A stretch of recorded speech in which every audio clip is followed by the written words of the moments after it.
Everyone, તો આજનો આપણો ટોપિક છે ડાયનેમિક પ્રોગ્રામિંગ. ડાયનેમિક પ્રોગ્રામિંગ છે એ ઓપ્ટિમલ પ્રોબ્લેમને સોલ્વ કરવા માટે યુઝ થાય છે અને એ લોંગ ટર્મ માટે યુઝ થાય છે.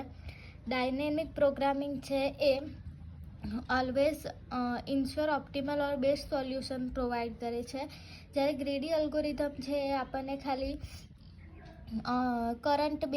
કરંટ જે પ્રોબ્લેમ હોય, કરંટ સિચ્યુએશનને બેઝે આપણને સોલ્યુશન પ્રોવાઈડ કરે છે. જ્યારે ડાયનેમિક પ્રોગ્રામિંગ છે તે આપણને ફ્યુચરને એ ધ્યાનમાં રાખીને પછી આપણને એ પ્રોબ્લેમનું સોલ્યુશન પ્રોવાઈડ કરે છે.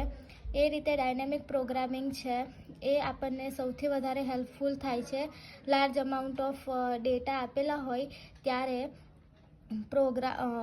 પ્રોબ્લેમનું સોલ્યુશન લાવવા માટે, કેમ કે એ ફ્યુચરમાં પણ આપણને એનું જે સોલ્યુશન છે તે કામ લાગે છે, કેમ કે એ ફ્યુચર બેઝ હોય છે.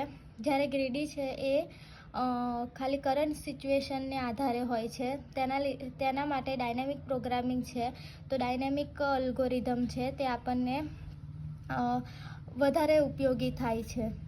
આ એપ્લિકેશન્સ છે અલગ અલગ ડાયનેમિક પ્રોગ્રામિંગને સોલ્વ કરવા માટેની છે. Make a change problem, snapshot problem, optimal binary search tree, travelling salesman problem, all pair shortest path problem, assemble line scheduling, multi stage graph problem. આ રીતના અલગ અલગ પ્રકારના અલ્ગોરિધમ હોય છે ડાયનેમિક પ્રોગ્રામિંગને સોલ્વ કરવા માટેના.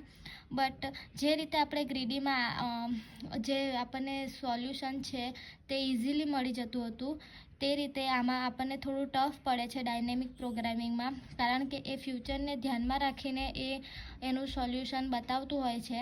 એના લીધે એ આપણને થોડું હાર્ડ લાગે છે. આ એક એક્ઝામ્પલ છે ડાયનેમિકનો ઓલ પેર શોર્ટેજ પાથ, જેમાં આપણે મેટ્રિક્સનો ઉપયોગ કરીને સોલ્વ કરીએ છીએ પ્રોબ્લેમને, જે કંઈક આવી રીતે થાય છે.